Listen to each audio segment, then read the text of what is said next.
¿Por qué las revueltas más sangrientas no comenzaban por el hambre de pan, sino por un nuevo impuesto sobre el ale? ¿Cómo es posible que crónicas enteras relaten batallas perdidas antes de comenzar, con ejércitos de caballeros celebrando una victoria que jamás obtendrían, ahogados en vino la víspera del combate? La historia oficial se escribe con tinta sobre pergamino.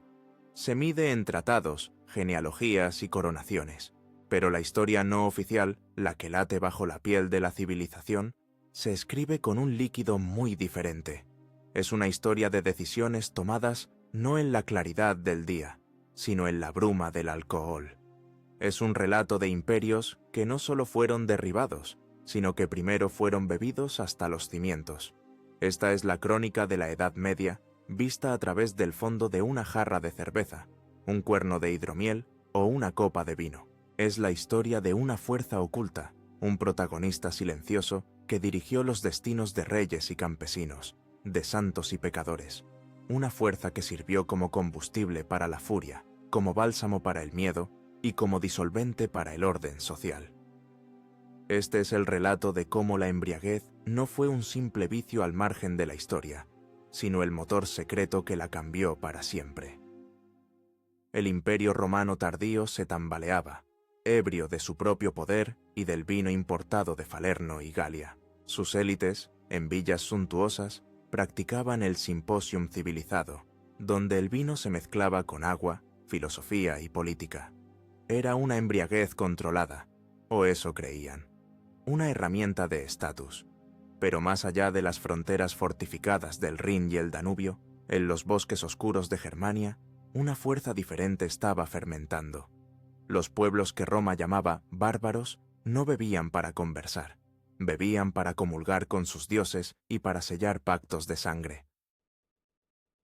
El historiador Tácito observó con una mezcla de horror y fascinación cómo los germanos celebraban sus consejos de guerra. Tomaban decisiones cruciales, escribió, mientras estaban profundamente ebrios. Creían que la embriaguez abría el alma, que ningún hombre podía mentir hábilmente cuando el ale había desatado su lengua. Luego, volvían a debatir los mismos asuntos al día siguiente, sobrios, combinando así la franqueza de la noche con la prudencia de la mañana. O al menos, esa era la teoría. En la práctica, era el combustible del caos. El ale de los germanos, la cervicia de los galos, no era la bebida filtrada y ligera que conocemos. Era un caldo espeso, turbio, nutritivo y potente. Una sopa de grano fermentado que alimentaba tanto como intoxicaba. Era el pan líquido de un pueblo guerrero. En las grandes salas de hidromiel, descritas en sagas como Beowulf, el señor feudal no solo ofrecía oro a sus seguidores, su comitatus, les ofrecía bebida. La lealtad se medía en la cantidad de hidromiel que un señor podía proveer y en la cantidad que sus guerreros podían consumir. Negar la copa era un insulto, derramarla, una declaración de guerra. Estos banquetes no eran fiestas, eran rituales políticos y militares, eran el pegamento social que unía a la banda de guerra. Pero este pegamento era inflamable. Las crónicas están repletas de banquetes que terminaban en masacres, con aliados apuñalándose por una palabra mal interpretada en la bruma del alcohol, con planes de batalla ahogados antes de nacer. La caída de Roma no fue un evento singular. Fue un largo proceso de desintegración, acelerado por las incursiones de estos pueblos, y el alcohol era su compañero constante. Los visigodos que saquearon Roma en el año 410 no buscaban solo oro, buscaban vino. Las bodegas de la ciudad eterna, llenas de las mejores cosechas del Mediterráneo, fueron vaciadas con la misma ferocidad con que sus templos fueron despojados. Los vándalos hicieron lo mismo en el norte de África. La embriaguez ritual de los bárbaros, aquella que Tácito vio como una herramienta de consejo, se convirtió en el combustible para el saqueo. Los soldados romanos, acostumbrados a su posca, agua avinagrada, se enfrentaban a hombres que entraban en batalla ya intoxicados, no solo con furia guerrera, sino con algo más químico y primordial. Algunos historiadores susurran sobre la batalla de Adrianópolis, en el 378, donde la disciplina romana se rompió.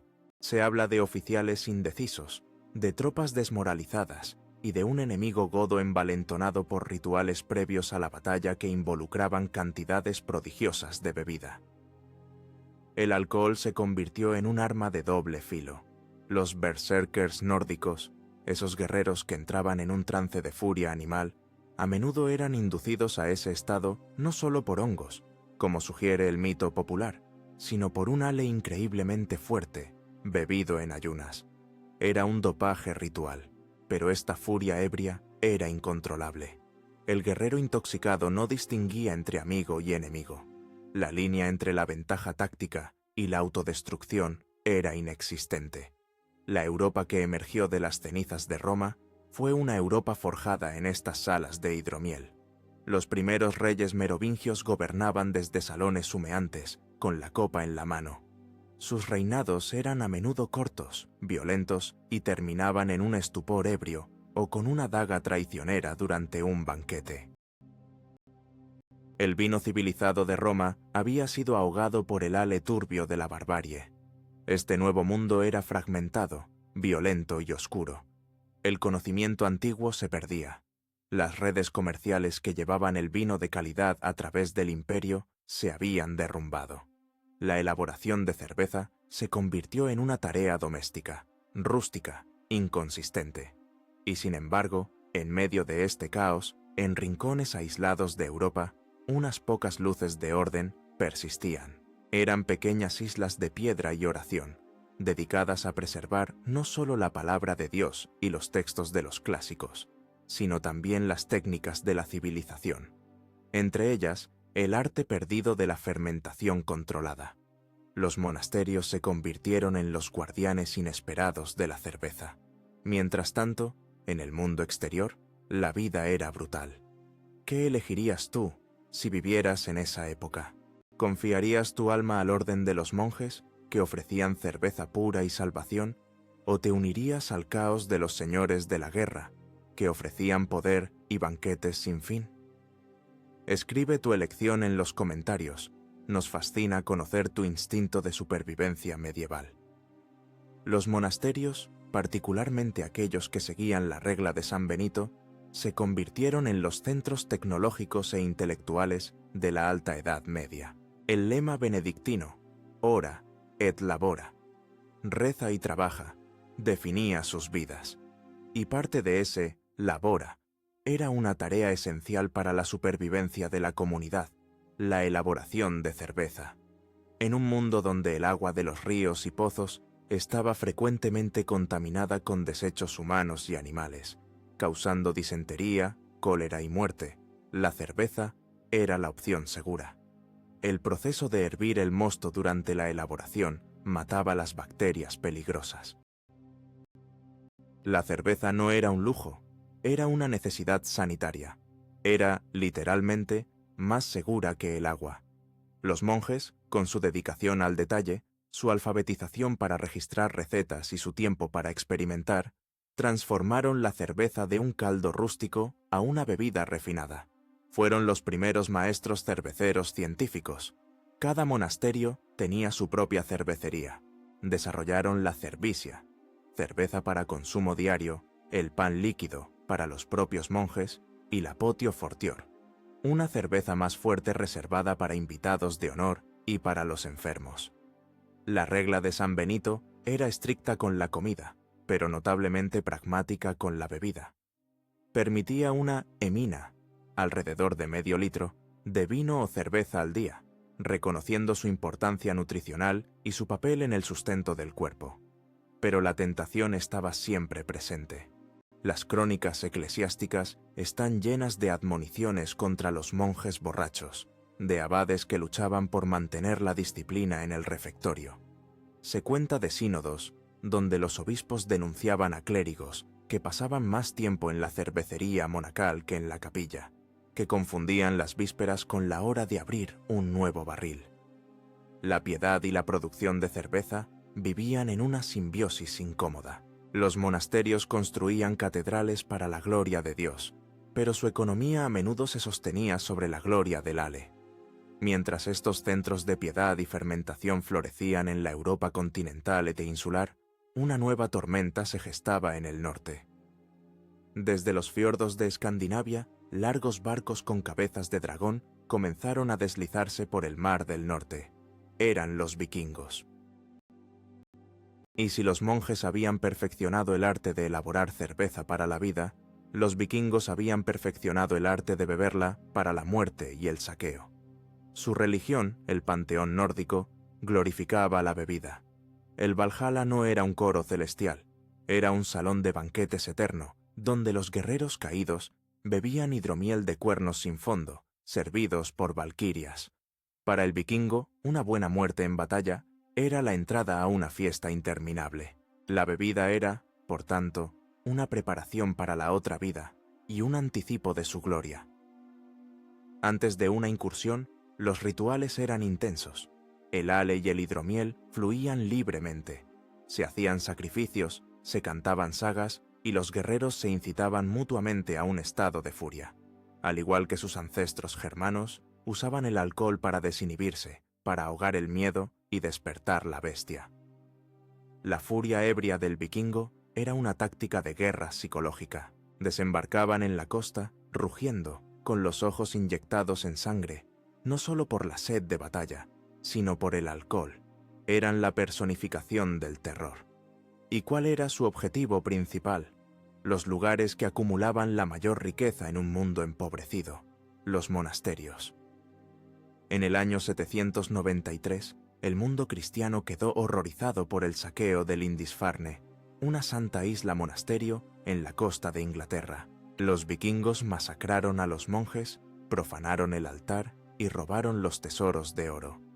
Pero las crónicas también sugieren que vaciaron las bodegas. Se estableció un patrón trágico.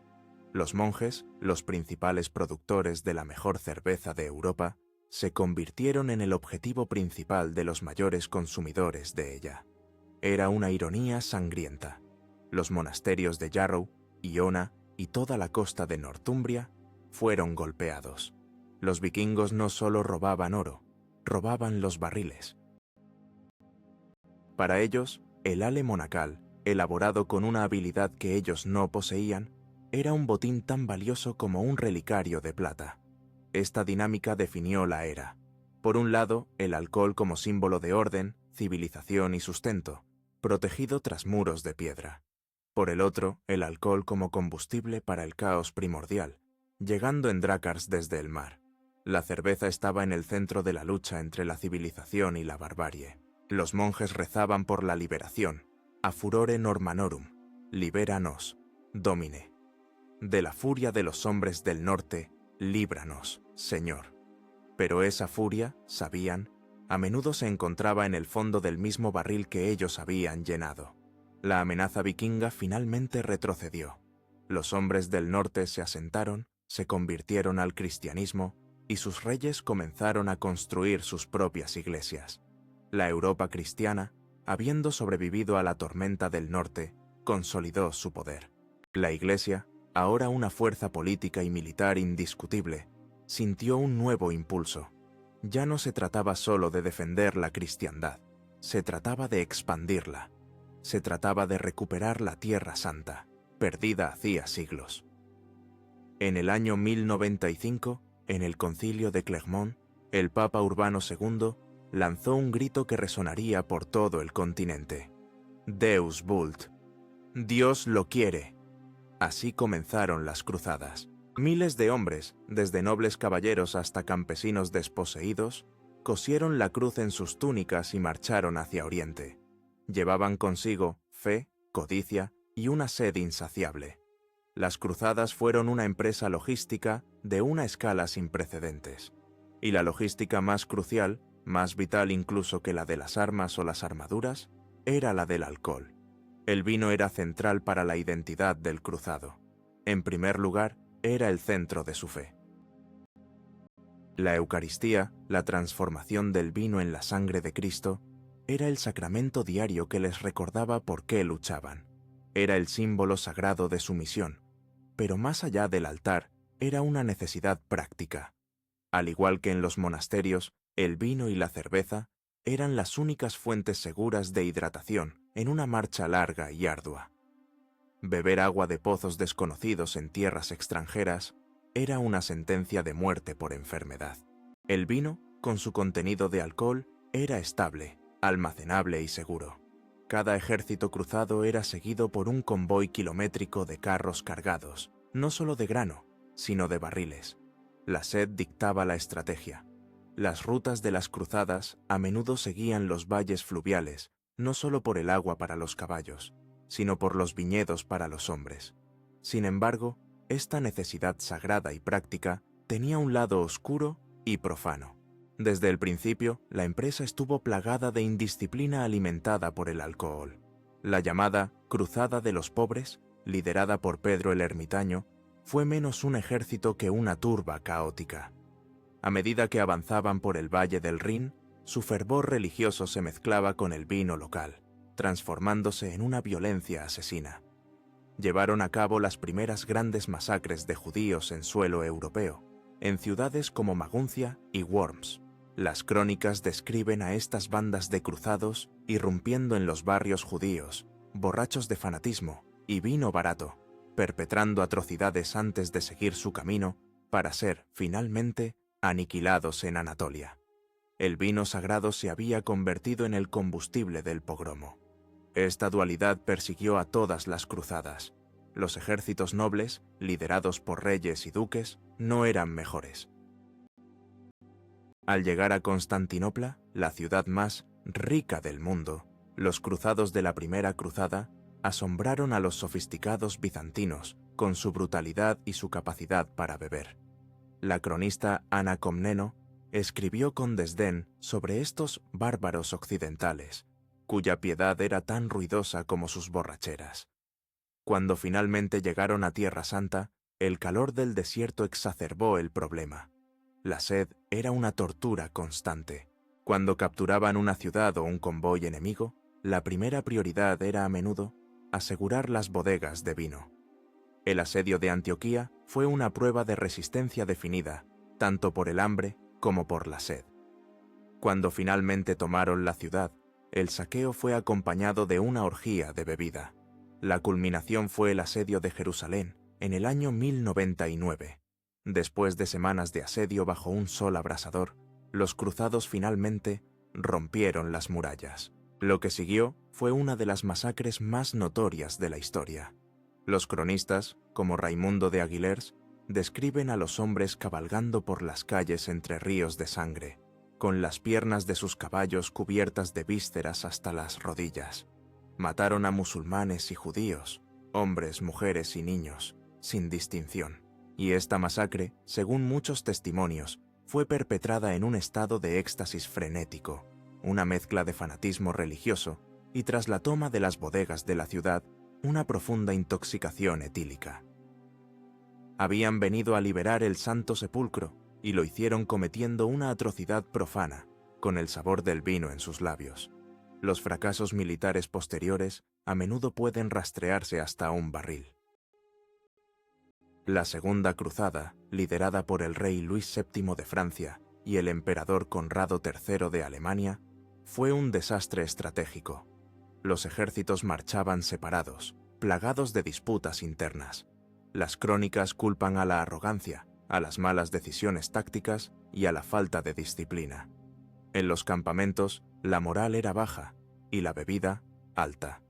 Los caballeros, la élite de la guerra medieval, a menudo demostraban ser inútiles. Hay relatos de batallas cruciales, como el desastroso intento de tomar Damasco, donde los líderes discutían sus planes en banquetes regados con vino, tomando decisiones impulsivas. Se susurra de ataques fallidos, porque los caballeros estaban demasiado ebrios por la celebración de la noche anterior como para ponerse la armadura correctamente, y mucho menos montar a caballo y cargar en formación. El alcohol que los había llevado a través de Europa ahora los estaba destruyendo en el desierto. Las cruzadas transformaron Europa. Aunque militarmente fueron un fracaso a largo plazo, abrieron de nuevo las puertas de Oriente. El comercio floreció. Especias, sedas y nuevas ideas fluyeron hacia Occidente. Con este nuevo comercio surgió una nueva riqueza. Y esta riqueza no se concentró solo en los castillos de los nobles o en las abadías de los monjes. Se concentró en un nuevo tipo de asentamiento que estaba creciendo rápidamente, rodeado de murallas: la ciudad medieval. Las ciudades de Italia, Flandes y la Liga Hanseática se convirtieron en motores de la economía.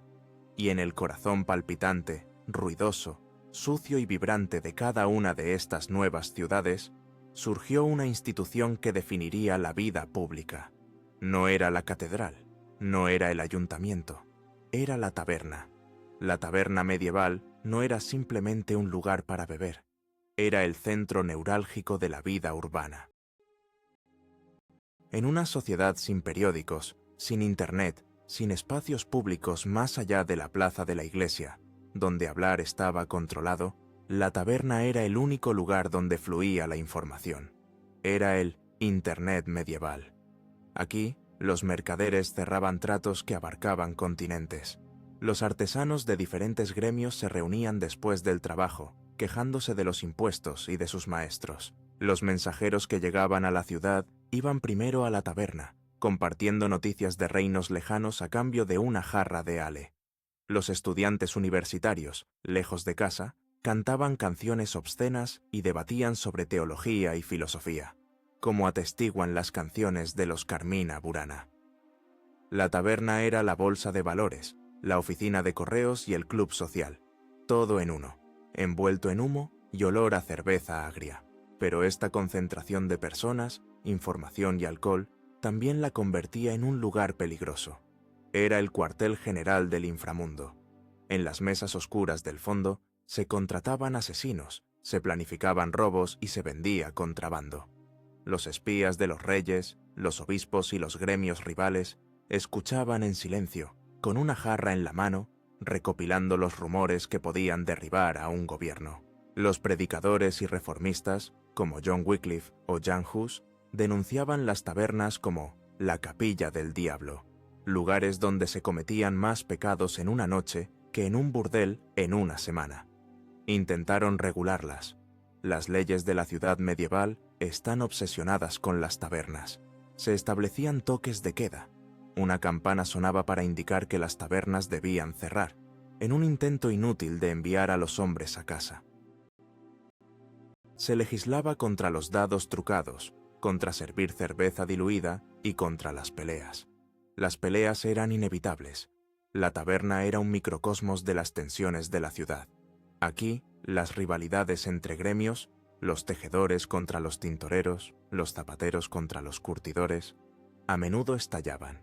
Lo que comenzaba como un insulto borracho entre dos hombres podía convertirse en una pelea muro contra muro, una batalla campal que se derramaba por las calles, involucrando a cientos de hombres armados con garrotes, cuchillos y herramientas de su oficio.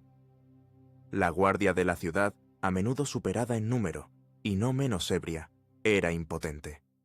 Estos disturbios eran una característica constante de la vida urbana, un escape violento para las presiones de una vida hacinada y estrictamente regulada. El alcohol no creaba la tensión, pero era el disolvente que borraba el miedo a la autoridad y permitía que la violencia estallara. Y a veces, esa violencia no era solo una pelea entre gremios, era una revolución. La taberna era el cuartel general de la revuelta. Las crónicas de los levantamientos populares más importantes de la Edad Media comienzan, invariablemente, en una taberna, la Jacquerie. En Francia, en 1358, un levantamiento campesino de una brutalidad indescriptible encontró su chispa en las reuniones secretas en posadas rurales. La rebelión de los campesinos de Wat Tyler en Inglaterra, en 1381, fue provocada por un recaudador de impuestos. Pero, ¿dónde se reunieron los líderes rebeldes? ¿Dónde planearon su marcha sobre Londres? En las cervecerías de Kent y Essex.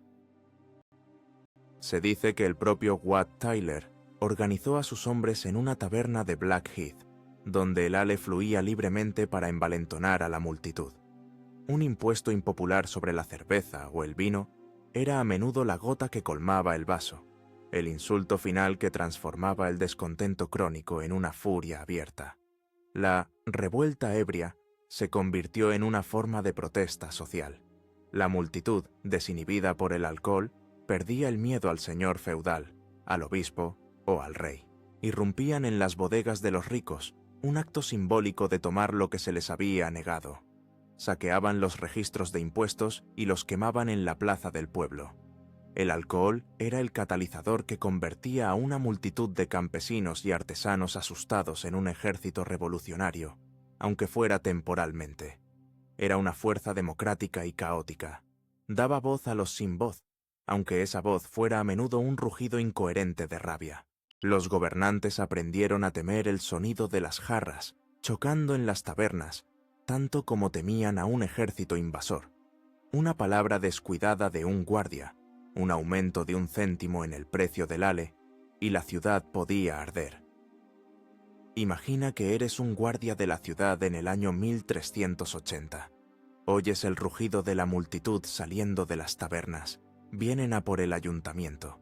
Tu capitán está en su puesto, pero apenas se tiene en pie. ¿Qué haces? ¿Intentas razonar con la turba usando la diplomacia o te unes a la orgía de caos esperando salvar el pellejo? Cuéntanos tu decisión en los comentarios. Mientras las ciudades ardían y los campesinos se rebelaban en las tabernas, la clase dominante, la aristocracia, practicaba su propia forma de caos etílico. La plena Edad Media fue la era de la caballería. Fue la época del amor cortés, de los trovadores cantando a damas inalcanzables, de los votos sagrados de proteger a los débiles y defender la fe. El caballero ideal, tal como se describe en los romances, era sobrio, cortés, piadoso y valiente. Era la imagen de la perfección marcial y moral. Esta era la teoría. La realidad, como siempre, era mucho más turbia y se encontraba en el fondo de un barril de vino. El castillo feudal no era una corte de refinamiento poético. Era, ante todo, una fortaleza militar, y su corazón social era el gran salón, donde el banquete era la principal forma de actividad política y recreativa. El banquete feudal era una demostración de poder. La estatura de un señor no se medía solo por el tamaño de su ejército, sino por la generosidad de su mesa. Quien más bebe, más fuerte es, o al menos, quien más sirve, más poderoso es. Un señor que escatimaba en vino o ale para sus vasallos y caballeros era visto como débil, tacaño e indigno de lealtad. Estos banquetes duraban días, se consumían cantidades prodigiosas de comida, pero eran eclipsadas por los ríos de alcohol. El vino, especialmente el vino fuerte e importado como el de Gascuña, era el combustible de la élite. El ale era para los sirvientes y los soldados de menor rango. La jerarquía social se reflejaba en la copa. Beber abundantemente no era un vicio, era una expectativa social. Era una prueba de virilidad y estatus. Esta cultura del exceso tenía consecuencias directas en el código caballeresco. Los torneos, supuestamente una exhibición de habilidad marcial y galantería, a menudo degeneraban en peleas de borrachos con armadura. Los cronistas describen torneos donde los caballeros, habiendo bebido durante toda la noche anterior, cargaban unos contra otros con una imprudencia suicida. Las justas, destinadas a ser un deporte con lanzas romas, se convertían en ajustes de cuentas. Un insulto percibido en el banquete de la noche anterior se resolvía en la liza a la mañana siguiente, con una resaca palpitante y una lanza afilada. El honor caballeresco era una cosa frágil, y el alcohol lo hacía quebradizo como el cristal. Una mirada equivocada, una palabra jactanciosa dicha en estado de ebriedad, podía llevar a un duelo ebrio. Estos duelos no eran asuntos formales, a menudo ocurrían en el mismo lugar, en el gran salón, entre los bancos volcados y las jarras rotas, o los caballeros se retaban a un juicio de Dios. Un duelo formal sancionado por la ley, donde se creía que Dios concedería la victoria al inocente. Pero, ¿cómo podía Dios intervenir limpiamente cuando ambos combatientes apenas podían mantenerse en pie? Hay registros judiciales que describen estos juicios por combate, donde el resultado no lo decidía la justicia divina, sino la tolerancia superior de uno de los combatientes al alcohol. El que tenía menos resaca, o el que lograba enfocar la mirada el tiempo suficiente para asestar un golpe, era declarado inocente por la gracia de Dios. El sistema legal y el código de honor estaban siendo socavados por la misma bebida que se usaba para celebrarlos. El castillo, supuestamente un bastión de orden feudal, era a menudo un lugar de paranoia y violencia súbita, todo ello marinado en vino. Los señores feudales, aislados en sus fortalezas, gobernaban sus tierras con puño de hierro. Sus decisiones, que afectaban la vida de miles de campesinos, a menudo se tomaban en un estado de profunda intoxicación. Un señor aburrido y borracho podía decidir iniciar una pequeña guerra privada con su vecino por una disputa fronteriza insignificante, simplemente por el drama. Las crónicas familiares de la nobleza están llenas de historias de padres que matan a hijos en disputas ebrias, de alianzas matrimoniales rotas en la cena de bodas porque el novio insultó al padre de la novia. El ideal del amor cortés palidecía frente a la realidad de un matrimonio concertado donde el marido pasaba más tiempo con su halcón y su copa de vino que con su dama. Esta era la gran paradoja de la caballería. Se construyó un ideal de comportamiento tan elevado que era casi inalcanzable, y luego se sumergió en un océano de alcohol que garantizaba que nunca se alcanzaría. El caballero que rezaba en la capilla por la mañana era el mismo hombre que golpeaba a un sirviente en un ataque de ira ebria por la noche. La misma mano que supuestamente defendía al huérfano era la que firmaba una sentencia de muerte tras una noche de copas. La cultura caballeresca era una fachada brillante que apenas ocultaba la realidad brutal de un sistema militar basado en la lealtad personal, y esa lealtad se compraba y sellaba, día tras día, con vino. Pero mientras los caballeros bebían vino de copas de plata en los lugares más tranquilos de Europa, en las universidades y en los laboratorios monásticos, un tipo diferente de hombre estaba trabajando con el vino. No buscaban la intoxicación, sino la esencia. Buscaban el spiritus, el alma del vino. Eran los alquimistas. La Baja Edad Media fue testigo de un cambio intelectual. El Renacimiento incipiente, el resurgimiento del saber clásico y la fundación de las primeras universidades crearon un nuevo tipo de erudito. Estos hombres no estaban satisfechos con aceptar el mundo tal como era. Querían entender sus mecanismos. Los alquimistas, a menudo ridiculizados como buscadores de oro, eran en realidad los protocientíficos de su tiempo. Estaban obsesionados con la idea de la quinta esencia, el quinto elemento, la sustancia pura y celestial de la que estaban hechos los cielos, oculta dentro de la materia terrenal. Creían que si podían aislar esta esencia, podrían crear un elixir de la vida, una panacea para todas las enfermedades, el aqua vitae, el agua de vida. Y la encontraron, no en el oro ni en el mercurio, sino en el vino. El proceso era la destilación. Conocido en la antigüedad pero perdido o ignorado en gran medida en Occidente, fue redescubierto y perfeccionado en las escuelas de medicina, como la de Salerno en Italia, alrededor del siglo XII. Hombres como Taddeo Alderotti, en Bolonia, comenzaron a experimentar sistemáticamente.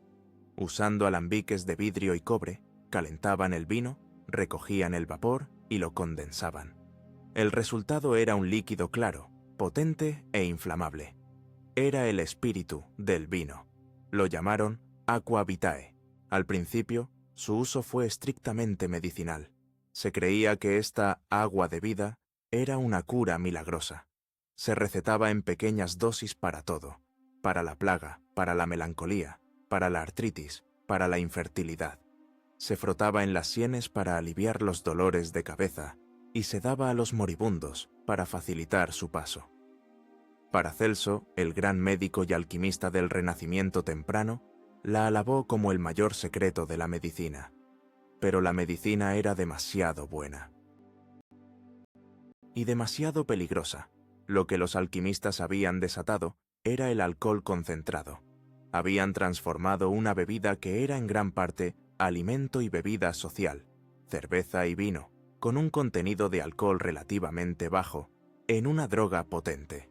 La serpiente verde como se la conocería más tarde, había entrado en la historia. No tardó mucho en que el Aqua Vitae escapara del boticario y llegara a la copa. La gente comenzó a beberlo no por salud, sino por su efecto, y el efecto era diferente a todo lo conocido.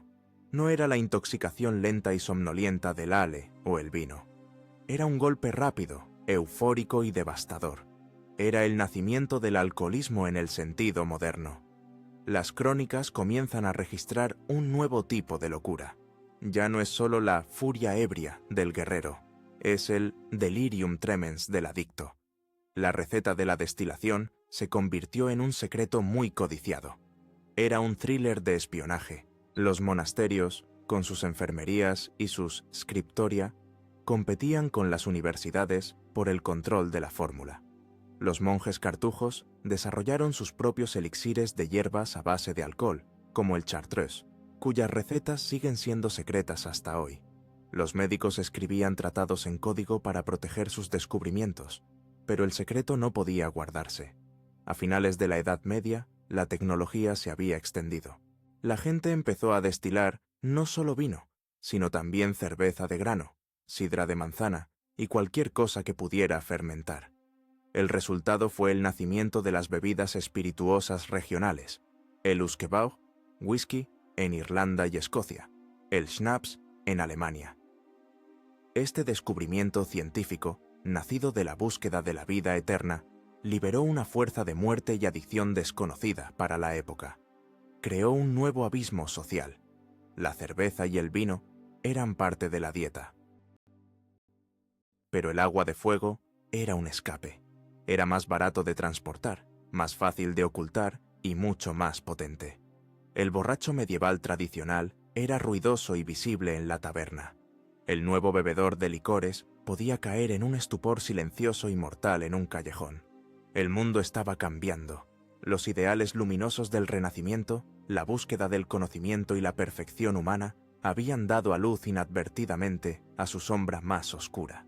Pero mientras esta nueva amenaza crecía en los laboratorios y boticas, los grandes conflictos de la época seguían rigiéndose por las antiguas bebidas. La guerra más larga y devastadora de la Edad Media no se libró con Aqua Vitae, sino que se empapó y se perdió con vino. Fue la Guerra de los 100 años. El conflicto que definió la Baja Edad Media, la Guerra de los 100 años, fue una lucha dinástica entre los reyes de Inglaterra y Francia por el trono francés. Pero debajo de la política de las coronas había una economía líquida. Una de las causas fundamentales de la guerra fue el control de Aquitania, y específicamente de la región de Burdeos. Burdeos era el corazón de la producción de vino Claret, la principal exportación de la región y la bebida favorita de la nobleza inglesa. Cuando el rey de Francia intentó confiscar esta región vital, amenazó no solo el poder del rey inglés, sino también su bodega. La guerra fue, en muchos sentidos, una guerra por el vino. El control de los viñedos de Gascuña era tan estratégico como el control de un castillo o un puerto. Era la principal fuente de ingresos que financiaba la guerra. El alcohol no solo fue la causa, fue un factor decisivo en el campo de batalla. La guerra contrastó dos culturas de bebida: los arqueros ingleses, plebeyos que bebían ale fuerte, contra la caballería aristocrática francesa, que bebía vino. Y una y otra vez, la arrogancia y la falta de disciplina de los franceses, a menudo exacerbadas por el vino, les llevaron al desastre. La batalla de Crecy, en 1346, es un ejemplo de manual. El ejército francés, mucho más grande, llegó al campo de batalla por la tarde. Eran arrogantes, estaban seguros de la victoria, y según algunas crónicas, muchos de los caballeros ya habían estado bebiendo en previsión de una victoria fácil. Desoyendo los consejos de esperar al día siguiente, el rey Felipe VI ordenó una carga caótica y descoordinada, cuesta arriba, bajo la lluvia, contra las posiciones preparadas de los arqueros ingleses. Los ballesteros genoveses fueron masacrados primero. Luego, la flor de la caballería francesa cargó, una y otra vez, en oleadas de confusión ebria, contra una lluvia de flechas de punta de acero. Fue una matanza. 10 años después, en la batalla de Poitiers, la historia se repitió. El rey Juan II de Francia, conocido como el Bueno, dirigió a su ejército. Una vez más, la caballería francesa, confiada en su superioridad numérica y social, subestimó al enemigo. Las crónicas, como las de Jean Froissart, describen el campamento francés la noche anterior como un lugar de gran fiesta y jactancia. Al día siguiente, lanzaron un ataque mal concebido contra las posiciones inglesas atrincheradas. El resultado fue otro desastre catastrófico. No solo el ejército fue derrotado, sino que el propio rey Juan fue capturado en el campo de batalla, una humillación sin precedentes. Pasaría el resto de su vida como un rehén de lujo en Inglaterra. 2 veces, la élite de Francia había sido diezmada, no solo por la táctica superior del arco largo inglés, sino por su propia arrogancia, indisciplina y, como susurran las crónicas, su incapacidad para luchar sobrios. El ejemplo más infame es la batalla de Azincourt, en 1415. El ejército inglés de Enrique V estaba diezmado por la enfermedad, superado en número 5-1 y atrapado. La noche anterior, los franceses estaban tan seguros de la victoria que, según se cuenta, jugaron a los dados para decidir qué nobles ingleses tomarían como rehenes. Sus líderes celebraron un gran banquete, bebiendo vino y discutiendo sobre el reparto del botín. El campamento inglés, mientras tanto, estaba en silencio, en oración y penitencia. Al día siguiente, en un campo embarrado, la caballería francesa, pesada, arrogante y, según muchos informes, sufriendo una resaca colectiva, cargó. Se atascaron en el barro y fueron aniquilados por los arqueros ingleses, que bebían ale para mantenerse calientes y firmes. Azincourt no fue solo una victoria táctica, fue una victoria de la disciplina y el ale, plebeya, sobre la decadencia y el vino, aristocrática. La guerra no se decidía solo en grandes batallas, se decidía en los asedios, y aquí el alcohol era el arma principal del sabotaje y la traición. Los asedios eran largos, aburridos y estresantes. Los soldados de la guarnición, atrapados tras los muros, no tenían nada que hacer más que beber. Los atacantes lo sabían. A menudo, los espías se infiltraban en las ciudades sitiadas no para abrir las puertas, sino para envenenar los pozos y, más eficazmente, las bodegas de vino. O simplemente esperaban. Hay numerosos relatos de ciudades que cayeron porque los guardias de la muralla estaban demasiado borrachos para dar la alarma. Guarniciones enteras que se rendían, no por hambre, sino porque se les había acabado la cerveza. El alcohol era la debilidad fatal en la armadura de la guerra medieval. Esta guerra épica, que redefinió las naciones de Francia e Inglaterra, se convirtió en una farsa trágica en la que el destino de reinos enteros dependía de la sobriedad de un solo comandante o de la disciplina de un centinela. ¿Qué crees que fue más decisivo en estas batallas? ¿La brillante estrategia de los ingleses o simplemente la arrogante indisciplina de los franceses? Deja tu opinión en los comentarios. Mientras Francia e Inglaterra se desangraban mutuamente en una guerra centenaria, alimentada por disputas dinásticas y el control de los viñedos, una amenaza mucho más imparcial e imparable se gestaba en Oriente. No le importaban las coronas, las fronteras ni las cosechas. En el año 1347, los barcos genoveses que huían de Crimea atracaron en Mesina, Sicilia, trayendo consigo no solo especias, sino también ratas. Y en la sangre de esas ratas, las pulgas portaban la Yersinia pestis. La peste negra había llegado a Europa. En los siguientes 5 años, borraría entre 1/3 y la mitad de la población del continente. Fue el apocalipsis. El mundo, tal como se conocía, se vino abajo. Ante un horror de tal magnitud, todas las instituciones humanas fracasaron. La medicina fue impotente. Los médicos, con sus máscaras de pico llenas de hierbas, no podían hacer nada. La Iglesia fue incapaz de explicar por qué Dios estaba castigando a justos y pecadores por igual. El orden social se desintegró. Los padres abandonaban a sus hijos, los maridos a sus esposas. El miedo era tan absoluto que paralizaba. ¿Y qué hizo la gente cuando la medicina, la fe y la sociedad fallaron? Buscaron un último consuelo, un último escape, una última medicina. Se volvieron hacia el alcohol. Las tabernas se convirtieron en los únicos lugares que prosperaron. Si la muerte era inevitable y podía llegar en cualquier momento, la única respuesta racional parecía ser: comed, bebed y alegraos, que mañana moriremos. La peste negra desencadenó una histeria masiva y una orgía de desesperación. Irónicamente, el alcohol fue recomendado como profiláctico. La Facultad de Medicina de la Sorbona en París, la autoridad médica más respetada de Europa, emitió recomendaciones oficiales.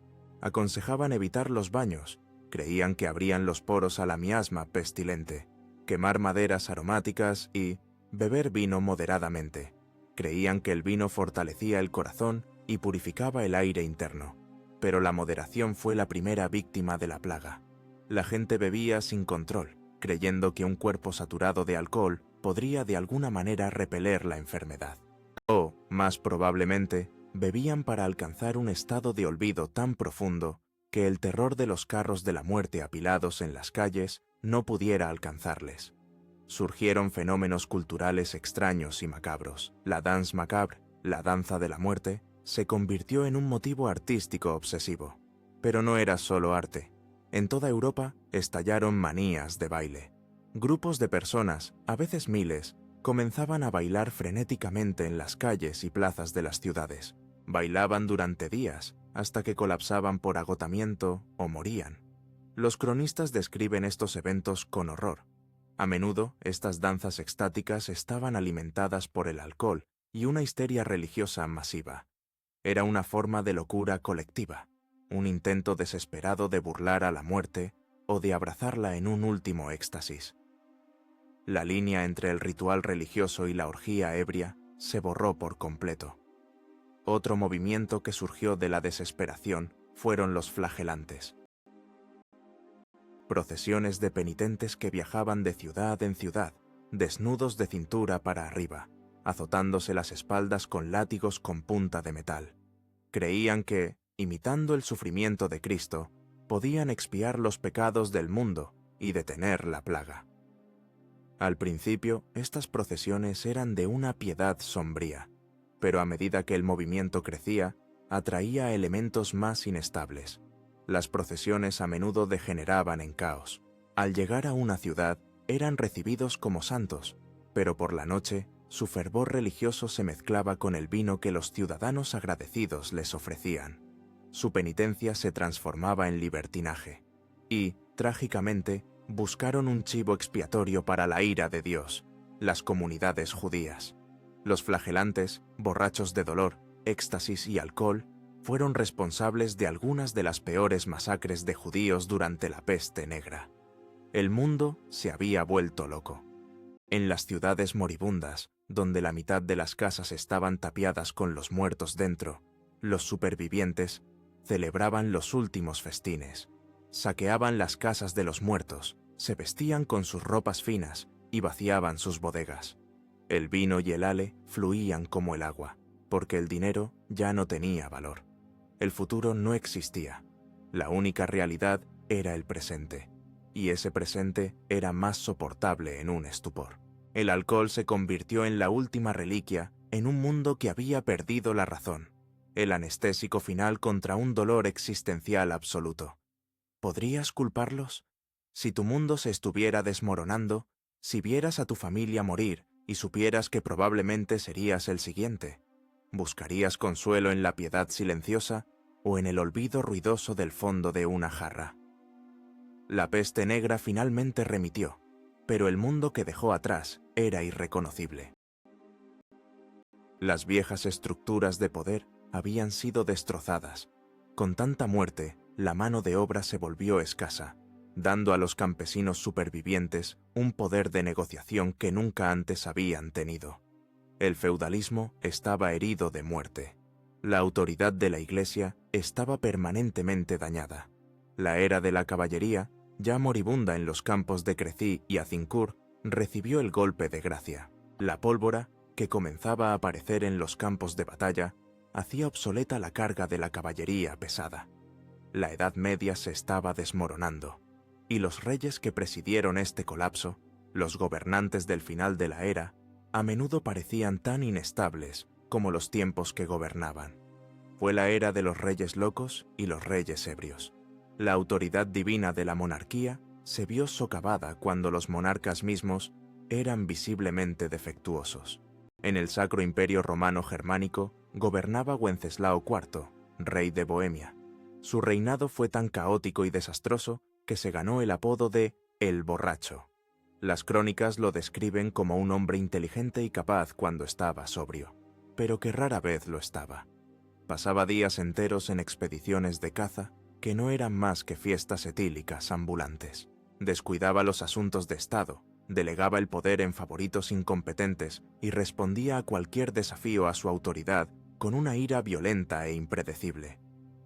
Fue depuesto 2 veces, no por herejía o tiranía, sino por pura incompetencia alimentada por el alcohol. Su incapacidad para gobernar creó un vacío de poder que sumió a Bohemia en el caos y preparó el escenario para las devastadoras guerras husitas. En Francia, la situación era aún más trágica. Carlos VI, que ascendió al trono, comenzó a sufrir ataques de locura. Conocido como Carlos el Loco, sus crisis eran aterradoras. En una ocasión, creyó que estaba hecho de cristal y se negó a que nadie lo tocara. En otra, en un ataque de furia durante una expedición, mató a varios de sus propios hombres. Si bien la causa de su locura es objeto de debate, posiblemente esquizofrenia o porfiria, los cronistas de la época señalan que sus excesos en la bebida a menudo precedían o exacerbaban sus peores episodios. Su reinado intermitente, con el rey entrando y saliendo de la lucidez, paralizó a Francia. Su debilidad permitió a las facciones nobles rivales, los Armagnacs y los Borgoñones, desgarrar el país en una guerra civil. Y fue durante uno de sus períodos de incapacidad que Enrique V de Inglaterra invadió, lo que llevó al desastre de Azincourt. La locura de un rey, regada con vino, casi destruyó una nación. El alcohol no solo estaba derribando a los reyes, estaba derribando órdenes militares enteras. La orden teutónica, los orgullosos caballeros monjes que habían conquistado y cristianizado Prusia, se había convertido en una potencia arrogante y rica. Su caída llegó en la batalla de Grunwald en 1410.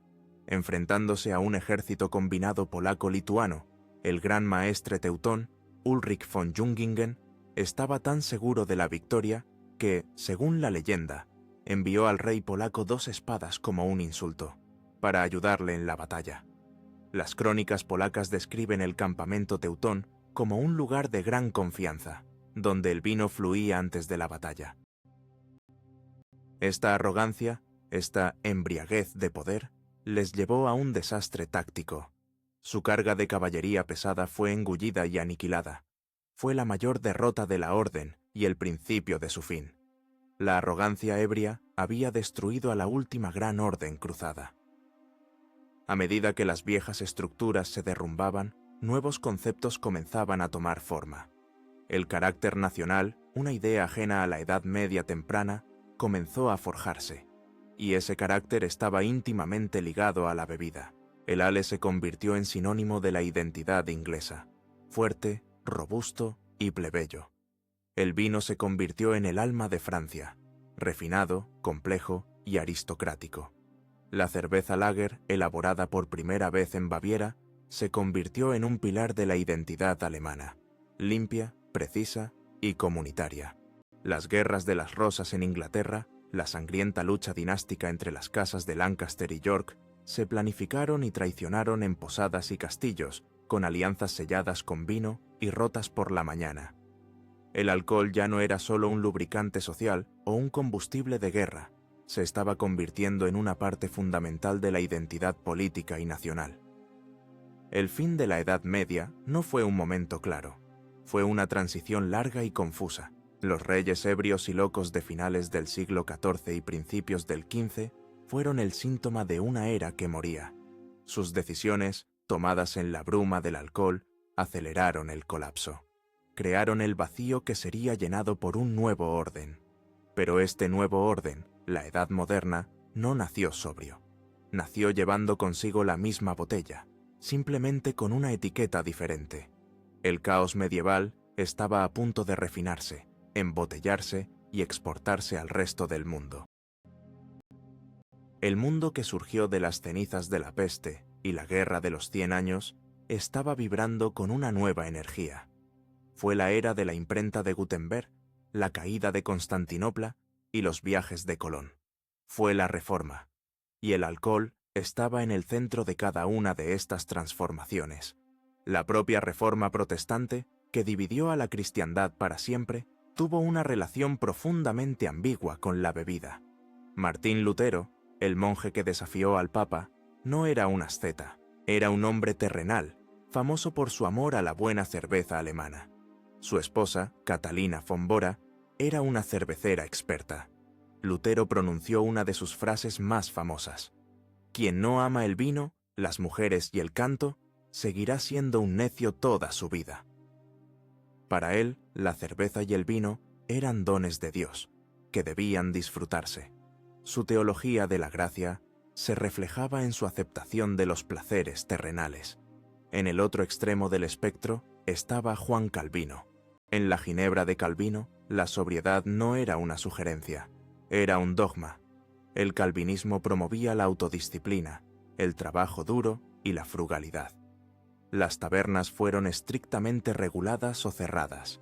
La embriaguez era vista no solo como un pecado, sino como una señal de predestinación a la condenación. Esta división teológica creó una división cultural que persiste hoy. El norte de Europa, luterano y anglicano, con una cultura cervecera robusta, y las zonas calvinistas, Suiza, Escocia, Nueva Inglaterra, con una tradición de profunda sospecha hacia el alcohol. Europa se dividió según un criterio alcohólico, la cerveza de la Reforma contra el vino del papado, con la ginebra de la sobriedad estricta surgiendo en el medio. Mientras Europa se dividía por la fe, sus barcos se lanzaban a conquistar el mundo. La era de los descubrimientos fue también una era de intoxicación global. ¿Qué buscaban los exploradores? Oro, especias y nuevas rutas comerciales. ¿Qué llevaron consigo? Armas de fuego, enfermedades y alcohol. ¿Y qué encontraron? Nuevas formas de alcohol. Del Caribe trajeron la caña de azúcar y el subproducto de su procesamiento, el ron. El ron se convirtió en la moneda de la colonización y la esclavitud. Era barato, increíblemente fuerte y el combustible perfecto para marineros, piratas y negreros. El alcohol, que había sido el arma ritual de los bárbaros para derribar Roma, se convirtió ahora en la herramienta principal de la colonización para subyugar continentes. Se usaba para comerciar por esclavos en África, para engañar a los pueblos indígenas en América y para mantener a las tripulaciones de los barcos en un estado de obediencia alcoholizada. En los campos de batalla de Europa, la guerra también se estaba modernizando. Los caballeros habían desaparecido, reemplazados por ejércitos de mercenarios. Los más famosos eran los Lanzknechts alemanes. Eran soldados profesionales, brutales y eficaces, famosos por sus coloridos atuendos y su absoluta falta de disciplina fuera del combate. Su lealtad no era a un rey, sino al pago, y ese pago a menudo venía en forma de alcohol. Su capacidad de combate dependía directamente del suministro de schnapps y cerveza. Un general que no podía proporcionar bebida a sus Lanzknechts pronto se encontraría sin ejército. El alcohol se había convertido oficialmente en una herramienta de política estatal, una partida esencial en el presupuesto militar. La Edad Media había terminado. El mundo había pasado de la cervicia turbia de los germanos al aqua vitae, refinada de los alquimistas, y ahora al ron industrial de las colonias. El alcohol había demostrado ser un pegamento social, una medicina, una moneda líquida y un combustible para la guerra. Pero la lección principal de la Edad Media no fue aprendida. El hombre había aprendido a elaborar cerveza, a cultivar vino, a destilar el espíritu. Había aprendido a usar el poder del alcohol para construir monasterios, para inspirar revueltas para ganar batallas y para conquistar el mundo. Pero nunca aprendió a controlar el caos que liberaba.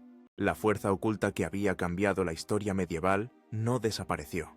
Simplemente se puso un traje moderno, lista para dar forma a los siglos venideros. Han pasado cientos de años.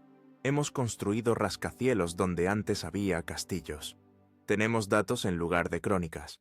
Pero la pregunta sigue siendo la misma. La Edad Media nunca aprendió a controlar el caos que descorchó. ¿Y nosotros? ¿Hemos cambiado tanto? Díganos qué piensa. ¿Qué fuerza cree que realmente decide nuestro destino hoy en día? ¿El poder calculado de la razón o el mismo e impredecible caos de siempre, simplemente con un nombre diferente? Escriba su respuesta en los comentarios. Su opinión es el último capítulo de esta historia.